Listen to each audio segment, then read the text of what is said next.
माँ चढ़ा के मैं तोला ले जावो, माया के रद्दम संग संग गुनगुनावो।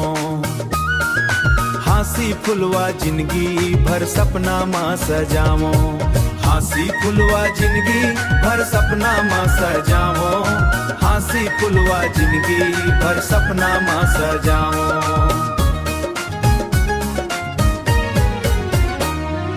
तोर नैनन के जादू मोला भागे रे, तोर मीठ बोली सुन के मन हर्षागे रे।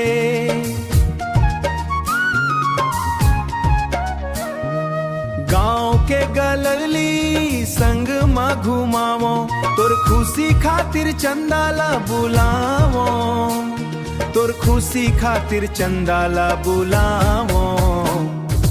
गाड़ी माँ चढ़ा के मैं तोला ले जावो, माया के रद्दम संग संग गुनगुनावो। हासी फुलवा जिंदगी भर सपना माँ सजावो।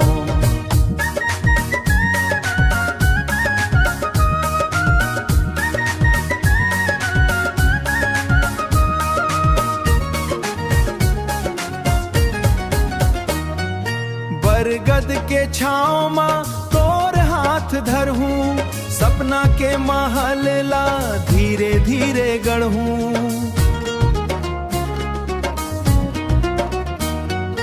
रिमझिम बरसे पानी तोला गीत सुनावो, माया के कहानी ला दुनिया ला बतावो।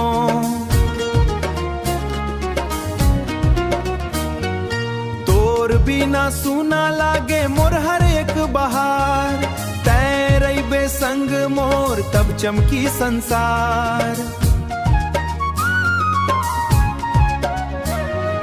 दिल के हर कोना माँ तोर नाव लिखावो, दिल के हर कोना माँ तोर नाव लिखावो। संगी बन के जननम संग निभावो, गाड़ी माँ चढ़ा के मैं तोला ले जावो, माया के रद्दम संग संग गुनगुनावो। हासी फुलवा जिंदगी भर सपना माँ सजावो, गाड़ी माँ चढ़ा के मैं तोला ले जावो, माया के रद्दम संग संग गुनगुनावो। हासी फुलवा जिंदगी भर सपना माँ सजावो।